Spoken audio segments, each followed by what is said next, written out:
ஒரு அரசியல்வாதின்னு சொன்னால் அவர் நடனம் ஆடக்கூடாது. அவர் ஒரு கலைஞருங்க. அவர் ஈஸியாக 33 வருஷம் ஆக்டிங்கில் இருக்கிறாரு. And is a very good dancer. Cinema விழானா ஓகே, அரசியல் விழாவில் அப்படிங்கும்போது தானே அங்கே தானே இனப்பா. i5 Housing and Properties தேடுத விடுங்க, தேர்வு செய்யலாம். வாங்க கால் 9962557557. விஜய் அவங்களுக்கு உதவி பண்ணல, அவங்க கூட்டணிக்கு அழைத்தும் போகலைன்றது அந்த கோபம், அதை தான் ஜனநாயகனில் சென்சார் போர்டை வச்சு தீர்த்துக்கிட்டு இருக்காங்க. பியூஷ் கோயல் ஒரு வார்த்தை என்ன சொல்றாருன்னா, விஜய் நீங்கள் நினைக்கிற மாதிரி கிங் மேக்கர்லாம் கிடையாது, அவர் கிங்கும் கிடையாது, அவர் ஒரு ஸ்பாய்லர், அவ்வளோதான் தவிர விஜய்க்கு நீங்கள் அவ்வளோ முக்கியத்துவம்லாம் கொடுக்காதீங்கன்னு டெல்லியிலேருந்து ஒரு குரல் வருது. 10 பேர் சேர்ந்து ஒரு ஆளை அடிக்கிறீங்கன்னா இப்போ அந்த ஆள் சரியான ஆள், அது பலசாலி தானே. அப்போ விஜய் இத்தனைக்கும் தன்னந்தனியாக இருக்கார். he has not having any alliance so far. யாரும் வரலன்னு அதுக்கு ஒரு பொருள் இருக்கு.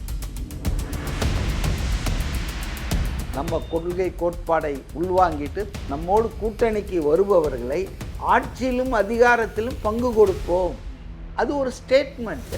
அதுக்கு காரணம் கதவெல்லாம் திறந்துட்டு எப்படியோ அதோ மனோஜ் பாண்டியன் வரார இழுத்துனுவான், அப்புறம் இவர் லேட்டஸ்டாக போனார் வைத்தியலிங்கம் வராரா இழுத்துனுவான், மருது அழகராஜ் வராரா தூக்கினு, அப்படி கதவை திறந்து வச்சுட்டு காத்துக்கா. உங்களுக்கு நினைவு இருக்கும் விகடன் மேடையில் பிசிகாவை பற்றி விஜய் என்ன பேசினாருன்னு பார்க்கணும். தினகரன் டிடிவி தினகரன் அழுத்தத்தால் தான் அவர் போனார். ஆனால் அவர் he might have waited like புதிய தமிழன் டாக்டர் கிருஷ்ணசாமி மாதிரி அவர் வெயிட் பண்ண விடாமல் அவர் இழுத்து போட்டது ஒன்றிய அரசின் ஏஜென்சிஸ் அழுத்தம் தான். என்னென்ன சார் இவ்வளோ அழுத்தம் கொடுக்குறது, இவ்வளோ பண்ணுறாங்க, திரும்பவும் அந்த அணியை போய் விஜய் நேற்று சீன்றாரு. பாஜக தலைமையில் ஒரு அணின்னு சொல்லிட்டு சிரிக்கிறாரு. என்னப்பா உண்மையை சொன்னால் சிரிக்கிறீங்க அப்படின்றாரு. 400 ரவுடி தான் இபிஎஸ் சொல்லிட்டு இருக்கலாம், ஜீப்பில் ஏற்றுவாங்க. ஆனால் உண்மையில் பியூஷ் கோயல் தான் இங்கே எல்லாரையும் சேர்க்குறாரு.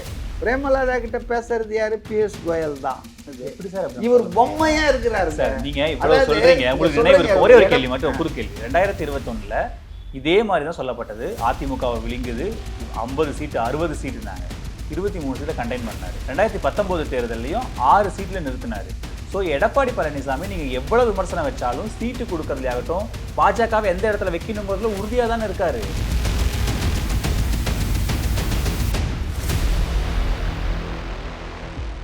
ஐஸ்வர்யா கருத்தரித்தல் மையங்களில் ஜனவரி 30 முதல் பிப்ரவரி 5 வரை இலவச ஆலோசனை மற்றும் சிகிச்சைகளில் மாபெரும் சிறப்பு சலுகை. நடனம் தான் கடைசி வரைக்கும் ஆடிட்டே இருக்க வேண்டியதுதான், அவருக்கு தெரிஞ்சது அதுதானே. ஒரு அரசியல் தலைவர் இதெல்லாம் பண்ணுவாங்களா அப்படின்னு நயினா நாகேந்திரன் முதல் விமர்சனத்தை. அதாவது அவங்களுக்கு விஜய் அவங்களுக்கு உதவி பண்ணல, அவங்க கூட்டணிக்கு அழைத்தும் போகலைன்றது அந்த கோபம், அதை தான் ஜனநாயகனில் சென்சார் போர்டை வச்சு தீர்த்துக்கிட்டு இருக்காங்க. அந்த ஆத்திரம் இன்னும் அவங்களுக்கு போக, அதனால தான் பாருங்கள், ஒரு அரசியல் தலைவர் மனிதன் தானே. அவர் வீட்டில் அவர் மனைவி மக்களோடெல்லாம் டான்ஸ் ஆடலாம். நம்ம வெளிநாடுகளில் பார்த்துருக்கேன், ஜனாதிபதி பிரதமர்கள்லாம் சினிமாவுக்கு போவாங்க. சொல்லப்போனால் நார்வேவா ஸ்வீடனோ சினிமா பார்த்துட்டு வரும்போது தான் பால்மேன்னு சொல்லிட்டு அந்த ஜனாதிபதி பிரதமர் தான் நினைக்கிறேன் சுட்டு கொல்லப்பட்டார். காமனாக போனார், அவர் பாட்டுன்னு அவர் நைட் ஷோவுக்கு போயிட்டு வர்றாரு. நம்ம ஊரில் தான் எல்லாம் ஹெலிகாப்டரில் போயாகணும், இல்லைன்னா படைகள் சூழ்ந்து போனோம். அதாவது இது மோசமான நாடுங்க. இது வெளிநாடுகளில் சோஷியல் லைஃப்ன்றது எல்லாரும் நல்லா இருப்பாங்க, அது ஒன்றும் பெரிய விஷயம் இல்லை. ட்ரம்ப்பே டான்ஸ் ஆடுவார் அமெரிக்காவில் ஜனாதிபதி. அதனால் ஒரு அரசியல்வாதினா இப்படி தான் இருக்கணும் அப்படின்னு ஒரு இலக்கணத்தை வகுக்கிறதுக்கு நயினார் நாகேந்திரன் என்ன அரசியல், அவர் எத்தனை கட்சியை மாறி இருக்காரு? மாறுறதும் அரசியல் ஜனநாயகத்துக்கு உட்பட்டது. இல்லை, நான் என்ன சொல்கிறேன்னா, நீங்கள் ஏதோ ஒரு அரசியல்வாதின்னு சொன்னால் அவர் நடனம் ஆடக்கூடாது. அவர் ஒரு கலைஞருங்க. அவர் ஈஸியாக 33 வருஷம் ஆக்டிங்கில் இருக்கிறாரு. And is a very good dancer. இது உலகறிந்த விஷயம். அப்போ அங்கே ஒரு இசை நிகழ்ச்சி நடக்கும்போது அவருக்கு ஒரு டெம்ப்ட் சினிமா விழானா ஓகே, அரசியல் விழால அப்படிங்கும்போது தானே அங்கே தானே இனப்பா. அரசியல் என்பது ஒரு கலை நிகழ்ச்சியெல்லாம் நடத்துகிறாங்க. எல்லா அரசியல் நிகழ்ச்சிகள் மாநாடுகள்லையும் தலைவர்கள் பேசுறதுக்கு முன்னால் குத்தாட்டம்லாம் போடுறாங்க. உதயநிதி கலந்துக்கிற மீட்டிங் முன்னால் ஆபாசமாக குத்தாட்டம் போட்ட நடிகர்கள் நடிகைகள்லாம் பார்த்தேன் நான். ஸோ அது மாதிரிலாம் இல்லாமல் ஒரு இதுதான் பாரம்பரிய டான்ஸ் தான். நாதஸ்வரம் அந்த மத்தளம் அடித்து தான் பண்ணாங்க. ஸோ குறை சொல்கிறதுக்குன்னு நம்ம ஒரு ஆளை வந்து திட்டணும்னா எதை ஒன்று அவர் அரசியலை விமர்சனம் பண்ணிட்டோம். நான் என்ன சொல்கிறேன், Nainar Nagendran is well within is right if you criticise the politics proposed by mister Vijay. ஆனால் அவர் டான்ஸ் ஆடிட்டு இருக்கிறாருன்னு அப்புறம் டிகே இளங்கோவன் அவரை தாங்க வேலை. திமுக எதிர்க்கிறது அவர் வேலைங்க. புறக்கணிக்கிறோங்க நாங்கன்னா, நிராகரிக்கிறோம். அதே மாதிரி மக்கள் உங்களை நிராகரிக்க காத்துட்டு இருக்காங்க. ஆனால் பியூஷ் கோயல் ஒரு வார்த்தை என்ன சொல்றாருன்னா, விஜய் நீங்கள் நினைக்கிற மாதிரி கிங் மேக்கர்லாம் கிடையாது, அவர் கிங்கும் கிடையாது, அவர் ஒரு ஸ்பாய்லர், அந்த அவ்வளோதான். தவிர விஜய்க்கு நீங்கள் அவ்வளோ முக்கியத்துவம்லாம் கொடுக்காதீங்கன்னு டெல்லியிலேருந்து ஒரு குரல் வருதே சார். ஆமாம் ஆமாம், அவருக்கு வந்து கிங் மேக்கர் கிங்கு வந்து ஜிகே வாசன், பால் பாண்டியன். ஆமாங்க, அவங்க லெவல் அவ்வளோதாங்க. ஏசி சண்முகம் இவங்க தாங்க தமிழ்நாட்டு அரசியலில் king makers and kings. Piyush Goyal வந்து ஒரு ஆளாங்க. அவருக்கு அங்கேருந்து சொல்லி அனுப்புகிறாங்க, இங்கே வந்து அவர் கூட்டணியை எல்லாரையும் பேசுகிறாரு. அதனால் அதெல்லாம் ஒன்றும் இல்லைங்க. விஜய் வந்து ஒரு தவிர்க்க முடியாத சக்திங்க. நீங்கள் யோசித்து பாருங்கள், இன்றைக்கி எந்த கட்சிங்க திமுக கூட்டணியில் இருக்கிற கட்சி, அதிமுக பாஜக கூட்டணி, எந்த கட்சியாவது விஜயை எதிர்க்காத இருக்கா? அப்போ இவ்வளோ பேர் சேர்ந்து ஒரு ஆளை எதிர்க்கிறாங்கன்றத ரஜினிகாந்த் ஒரு மீட்டிங்கில் சொல்லுவார்ல, 10 பேர் சேர்ந்து ஒரு ஆளை அடிக்கிறீங்கன்னா இப்போ அந்த ஆள் வந்து சரியான ஆள், அது பலசாலி தானே. அப்போ விஜய் வந்து இத்தனைக்கு தன்னந்தனியாக இருக்கார். he has not having any alliance so far. யாரும் வரலன்னு அதுக்கு ஒரு பொருள் இருக்கு. இல்லை யாரையும் சேர்த்துக்கலன்னு ஒரு பொருள் இருக்கு. இருந்தாங்க. இல்ல அவர் ஓப்பனா இருந்தது, நீங்க தப்பா வெளிப்படையா இல்ல இல்ல அவங்க ஓப்பனா இருந்ததுன்னா எதை தப்பா சொல்றீங்கன்னா, அவர் ஏதோ கடையை விரிச்சு வச்சுட்டு உட்கார்ந்துட்டு இருக்காரு. கடை அப்படிதானே இருந்தது. இல்ல மாநாட்டுல ஒரு கொள்கை பிரகடனம் செஞ்சார், அதுக்கப்புறம் எதுவும் பேசல. மாநாட்டுல விக்கிரவாண்டி மாநாட்டுல என்ன சொன்னார்னா, அவங்க கட்சியின் லட்சியத்தை சொன்னாரு. நாம மற்ற கட்சிகள் மாதிரி இல்லை, நம்ம தலைமை ஏற்றுக்கொண்டு நம்ம கொள்கை கோட்பாடை உள்வாங்கிட்டு நம்மோடு கூட்டணிக்கு வருபவர்களை ஆட்சியிலும் அதிகாரத்திலும் பங்கு கொடுப்போம். அது ஒரு ஸ்டேட்மெண்ட்டு, பவர் ஷேரிங் ஸ்டேட்மெண்ட்டு. அது வரைக்கும் தமிழ்நாட்டில் இருக்க எந்த கட்சியும் சொன்னதில்லை, செஞ்சதில்லை. அப்போ அந்த ஸ்டேட்மெண்ட்டுக்கு அர்த்தம் என்னன்னா, இது எங்கள் பாதைன்னு சொன்னாரே தவிர ஒரு மாநாட்டில். அதுக்கு காரணம் கதவெல்லாம் திறந்துட்டு எப்படியோ ஏதோ மனோஜ் பாண்டியன் வரார இழுத்துனுவா, அப்புறம் இவர் இப்போ லேட்டஸ்டாக போனார் வைத்தியலிங்கம் வராரா இழுத்துனுவா, மருது அழகராஜ் வராரா தூக்கின்னு வந்து, அப்படி கதவை திறந்து வச்சுட்டு காத்துக்கா. உங்களுக்கு நினைவு இருக்கும், விகடன் மேடையில் விசிகாவை பற்றி விஜய் என்ன பேசினாருன்னு பார்க்குறோம். ஆதவர்ஜுனா விசிகாவை பற்றி என்ன பேசுறாரு, காங்கிரஸ்க்கு எப்படி காத்திருக்காங்கன்னு பார்க்குறோம். ஸோ அப்போ தாவேகா கூட்டணிக்கு ஏங்குதுன்னு தானே. ஏங்க நான் ஏங்குதுன்ற வார்த்தைலாம் சொல்லாதீங்க. ஆஸ் ஏ பொலிட்டிக்கல் பார்ட்டி 1 விட 2 பெட்டர் தானே, 2 விட 3 பெட்டர் தானே.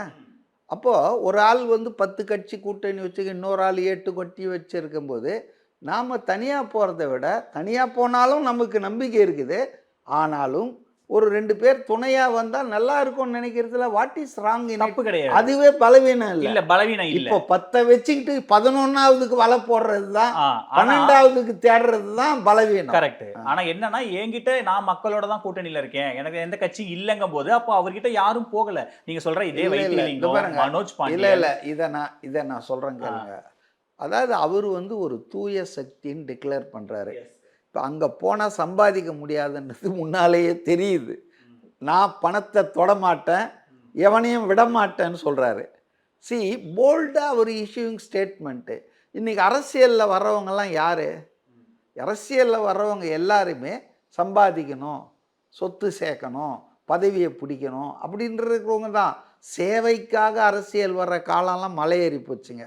அப்போ இன்றைக்கி வர்ற நம்ம தமிழ்நாட்டில் இருக்கிற 2 திராவிட கட்சிகளும் மக்களுக்கு வாக்குகளுக்கு பணம் கொடுத்து கெடுத்ததுன்றது அது ஒரு பக்கம்.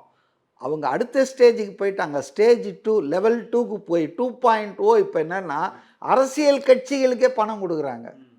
10 தொகுதினா 20 கோடி, 6 தொகுதினா 10 கோடி. ஆக எதுக்காக தொகுதிகள் எண்ணிக்கையை குறைக்கிறாங்கன்னா, அந்த தொகுதிகளுக்கான தேர்தல் செலவையும் இவங்க கொடுக்குறாங்க. புரியுதுங்களா? இதை விஜய்கிட்ட இவங்க எதிர்பார்க்க முடியாது. இதுதான் main reason for not going to Vijay. இது ஒரு ரீசன். இன்னொரு ரீசன் என்னன்னா விஜய் அக்செப்ட் பண்ணோம். இப்போ நீங்கள் பாருங்கள், 2-3 பேர் நான் சொல்கிறேன். புதிய தமிழகம் கிருஷ்ணசாமி அவர் தொடர்ந்து பேசிகிட்டு இருக்காரு. அவர் என்டிஏ மேடைக்கும் போல் எதுக்கும் போல் திமுகவும் போல் அவர் விஜயை பற்றி பாசிட்டிவாக பேசுகிறாரு. விஜயினுடைய அந்த கூட்டணி தத்துவத்தான் என்னுடைய கூட்டணிக்கான அடிப்படைன்றாரு. ஆட்சியில் பங்கு, அதிகாரத்தில் பங்குன்னு எவ்வளோ நாளாக பேசிகிட்டு இருக்காரு? 3-4 மாசமா பேசிட்டு இருக்காரு. ரைட், 3-4 மாதமாக பேசிகிட்டு இருக்காரு. ஏன் இன்னும் அவர் வந்து கூட்டணியில் சேர்த்துக்கல? அது காரணம் அவருக்கு விருப்பம் இல்லாததா? Vijay has not decided. அவரை சேர்த்தா அதனுடைய பக்க விளைவு என்ன இருக்கும்? ஒரு குறிப்பிட்ட ஜாதி அமைப்போடு நம்ம வைப்பதினுடைய ப்ரோஸ் அண்ட் கான்ஸ் என்ன? ஏன்னா இன்றைக்கி விஜய் வந்து ஜாதி மதங்களுக்கு அப்பா எம்ஜிஆர் மாதிரி, ஜெயலலிதா மாதிரி பாப்பாத்தினாங்க, மலையாளினாங்க, என்னென்னவோ சொல்லி பார்த்தாங்க. But it never got stick on them. அப்போ இன்றைக்கி விஜய் வந்து அதே மாதிரி தான். ஜோசப் விஜய் என்னெல்லாம் பேசினாலும் அவர் வந்து இன்றைக்கி above cost greet, neutral leader எல்லாரும் விரும்புகிறான். இப்போ கரூரில் இறந்த 41 பேரில் 15 பேர் தலித்துன்ற தகவல் உங்களுக்கு என்னத்தை சுட்டி காட்டுது? தலித் மாஸ் வந்து ஓலாட்டட்லி ஸ்டார்டட் பேக்கிங் விஜய். இப்போ வட தமிழகத்துலலாம் அவர் ரொம்ப ஸ்ட்ராங்காக இருக்கார். இப்போ ஏன் வந்து திருமாவளவனோ சீமானோ ரொம்ப மோசமாக அவரை அன்னெசரிலி, நான் வந்து தேவைக்கு விமர்சனம் பண்ணுறது தப்புன்னு சொல்ல மாட்டேன், அன்னெசரிலி அவரை கிரிட்டிசைஸ் பண்ணுறாங்க. ஒன்றும் இம்மிடியேட் ப்ரொவோகேஷன் எதுவும் இல்லாமல் வழியே போய் பெறான்றாங்கன்னா because they are having experience, the rank and file கட்சியில் அடிப்படையில் எல்லாம் போயிட்டுருக்காங்க தாவேக்கா நோக்கி. அதனால் விஜய் வந்து ரொம்ப யோசித்து தாங்க எல்லாம் செய்கிறார். ஒரு காலை எடுத்து வைக்கிறாருன்னா எண்ணி துணிக கருமம், துணிந்த பின் எண்ணுவோம் என்பது இழுக்கு. அந்த குரலுக்கு அவர் ரொம்ப கரெக்டாக 100 வாட்டி யோசிக்கிறாரு, 200 வாட்டி யோசிக்கிறாரு. ஆனால் யோசித்து ஒரு காலை வச்சுட்டாருன்னா அவர் படத்தில் சொல்லுவார்ல, நான் ஒரு முடிவு எடுத்துட்டேன்னா நான் பேசுகிறத நானே கேட்க மாட்டேன்னு. That is is basic character. அதனால தான் புதிய தமிழகம் இன்னும் உள்ளே போகாமல் இருக்குது. போவாதுன்னு நான் சொல்ல, போகும்னு சொல்ல. பட் இவ்வளோ வெயிட்டிங். சரி, தினகரன் வெயிட்டிங்லேயே இருந்தார். மெகா கூட்டணி, வெற்றி கூட்டணி, விஜய்னார. ஏன் அவர் வந்து போல? Because of is past. இவர் தான் பேசிகிட்டு இருக்காங்க எல்லாருமே. விஜய் ஏதாவது பேசியிருக்காரா? ஆனால் கூட்டணி சேர்ந்ததுக்கு அப்புறம் தினகரன் என்ன சொன்னார்? வெளிப்படையாகவே அவர் செங்கோட்டையன் கூப்பிட்டாரு, நான் தான் வரலன்னு சொல்லிட்டேன்ல நேர்காணலில். அது எப்படி தெரியுமா? கீழே விழுந்தாலும் மீசையில் மண் படல. அதே செங்கோட்டை என்ன தெரியுமா சொன்னார்? எங்ககிட்ட யாராவது பேசுகிறாங்கன்னா டெல்லியிலேருந்து அழுத்தம் வந்தது கெடுத்து விட்றாங்கன்னு சொன்னார். தினகரன் கேஸ் என்னன்னா 2 விஷயம். அவர் நிலைமையில் யாராக இருந்தாலும் அப்படி தான் முடிவு எடுக்கணும். அவருக்கு ஒரு ஆப்ஷன் தான் இருந்தது. NDA was never is option. 5 மாதத்துக்கு முன்னால் தான் என்டிஏல வெளியே வந்திருக்காரு. ஏன் வெளியே வந்திருக்காருன்னா சீஃப் மினிஸ்டர் கேண்டிடேட்டாக இபிஎஸ்ஸை அவங்க ஏற்றுக்கிட்டாங்க. அமித்ஷா அறிவிச்சிட்டாரு. தமிழ்நாட்டில் அதிமுக தான் வந்து தலைமை தாங்கன்னு அவங்க சொன்னாங்க. அப்போ இவருக்கு அங்கே இடம் இல்லைன்னு எடப்பாடியும் சொல்லிட்டாரு. டிடிவி, சசிகலா, ஓபிஎஸ் 3 பேருக்கு இடம் இல்லைன்ட்டார். அப்போ அவருக்கு there is no option. Options are closed except டிவிக்கு. இல்லை தனியாக போட்டி போடலாம். போன வாட்டி பிரேமலதாவோடு சேர்ந்து போட்ட மாதிரி அது ஒன்றும் இல்லாமல் தான் போகும். So is options were closed. அப்போ அவர் வழியே போயிட்டு டிவிக்கேவை வந்து வெற்றி கூட்டணி அது இதுன்னு பேசினார். ஆனால் அவர்கிட்டயே அவர் மேலே ஏகப்பட்ட கேஸ் இருக்குது.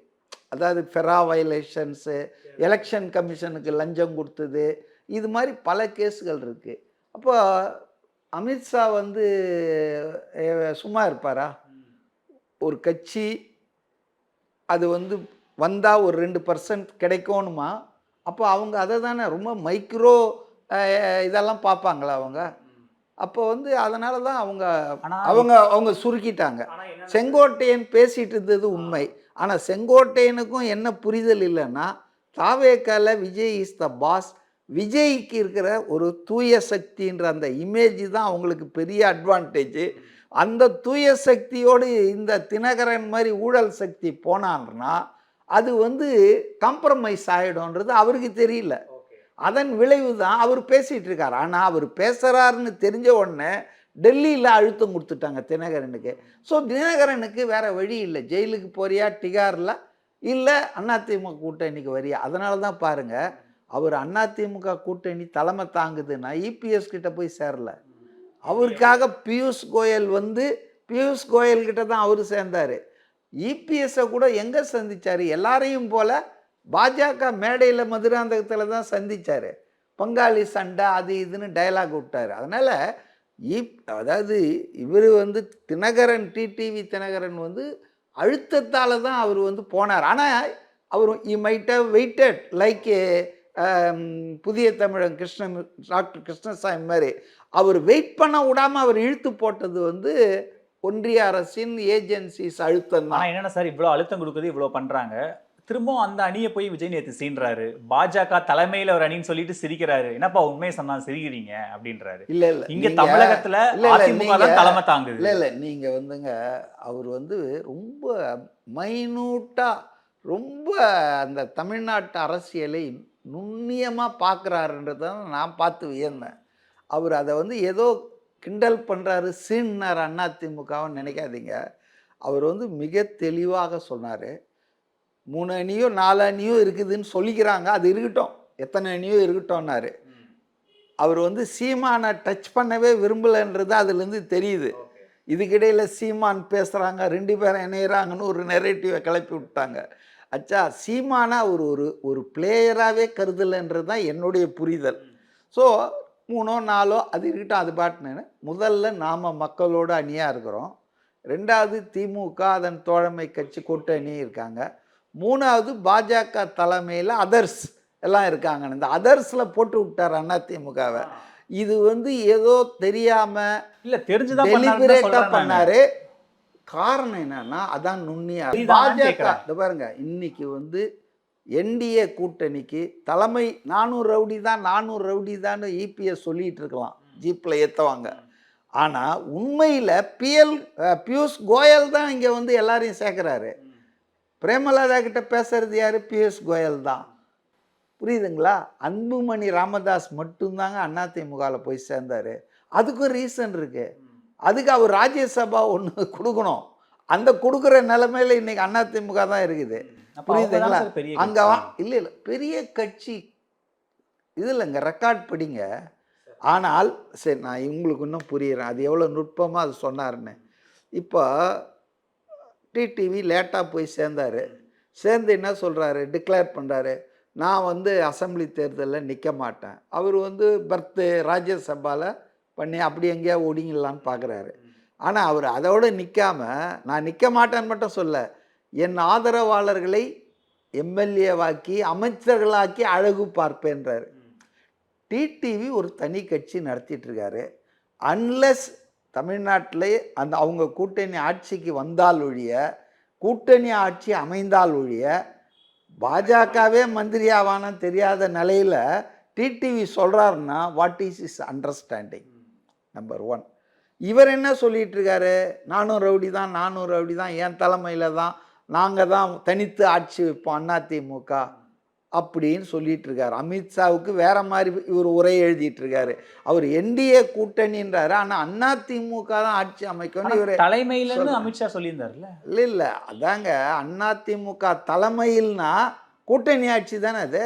இன்னை வரைக்கும் எடப்பாடி அதை சொல்லவே இல்லையா? எடப்பாடி என்ன சொல்கிறாரு, இல்லை இல்லை அதிமுக தனிப்பெரும்பான்மையில் ஆட்சி தனியாக அமைக்கன்றாரு. சரி, மதுராந்தகத்தில் பிரதமர் வர்றார். அவர் என்ன விவரம் இல்லாதவர், அவருக்கு எழுதி கொடுக்குறவங்களாம் வச்சு அவர் பேசுகிறாரு. அதான் சொன்னார் இல்லையா, டபுள் இன்ஜின் சர்க்கார். அப்போ நல்லா கவனிச்சிங்கன்னா அவர் என்ன சொல்கிறாருன்னா, என்டிஏ பிஜேபி சர்க்கார் தமிழ்நாட்டில் வரோன்றாரு. மறந்தும் கூட அதிமுகன்னு சொல்லவே இல்லை அவர். அந்த வார்த்தையை யூஸ் பண்ணல. எடப்பாடி அந்த அணியின் சோக்கால்டு தலைவர்னு சொல்லிட்டு இருக்கிறவர் மேடையில் இருக்கார். ஆக பாஜக ரொம்ப டெலிபரேட்டாக விழுங்கிட்டு இருக்குங்க. கூட்டணி கட்சிகளை எல்லாம் அதுதான் ஒருங்கிணைக்குது, ஃபண்டும் அதுதான் கொடுக்கும், எல்லா விதமான சீட் ஷேரிங்கு எல்லா பார்கெனும் அதான் பண்ணுது. இவர் பொம்மையா இருக்கிறாரு. நீங்க இவ்வளவு சொல்றீங்க, உங்களுக்கு நினைவு ஒரே ஒரு கேள்வி மட்டும், குறு கேள்வி. 2021 இதே மாதிரி தான் சொல்லப்பட்டது. அதிமுகவை விழுங்குது, 50 சீட்டு 60 சீட்டுனாங்க. 23 சீட்டில் கண்டெயின் பண்ணார். 2019 தேர்தலையும் 6 சீட்டில் நிறுத்தினார். ஸோ எடப்பாடி பழனிசாமி நீங்கள் எவ்வளோ விமர்சனம் வச்சாலும் சீட்டு கொடுக்கறதுலையாகட்டும் பாஜகவை எந்த இடத்துல வைக்கணுங்கிறதுல உறுதியாக தானே இருக்காரு. சரி, உறுதியாக இருக்கிறவர் ஏன் பின்ன வந்துட்டு 5 கார் மாறி போனார் அமித்ஷாவை பார்க்க? பார்லிமெண்ட் எலெக்ஷனில் நீங்கள் சொன்ன மாதிரி அவர் தனியாக நின்னார்.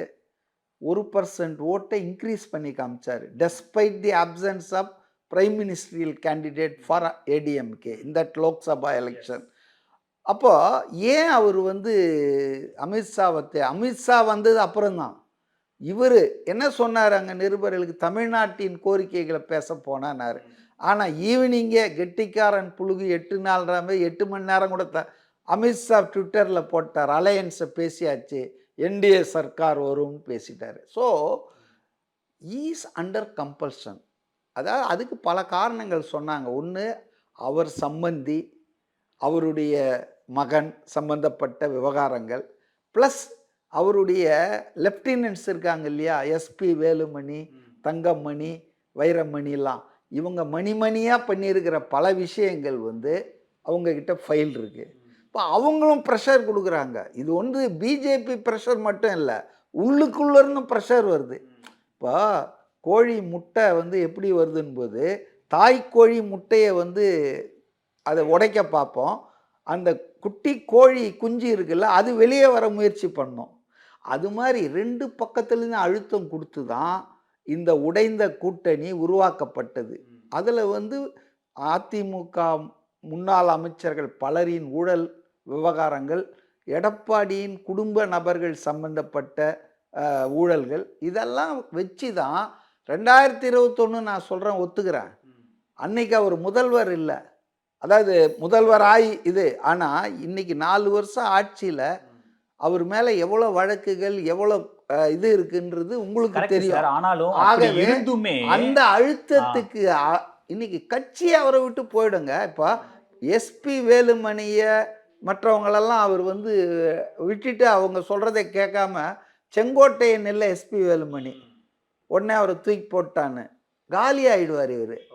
ஸோ அதனால் வந்துங்க அவருக்கு அழுத்தம் இருக்குது, அதனால் அவர் வந்து போனாரே தவிர இன்றைக்கி அவரை சும்மா ஒரு முகமூடியாக வச்சுக்கிட்டு கம்ப்ளீட்டாக களமாடுறது. இப்போ நான் கேட்குறேன் ஒரு சின்ன விஷயம், இதே மாதிரி அந்த மதுராந்தக கூட்டத்தை யார் ஆர்கனைஸ் பண்ணது, யார் சீஃப் கெஸ்ட்டு, யார் தலைமை தாங்கந்து, யார் வந்து அதுக்கு போஸ்டர் அடித்தது, எல்லாம் பாஜக.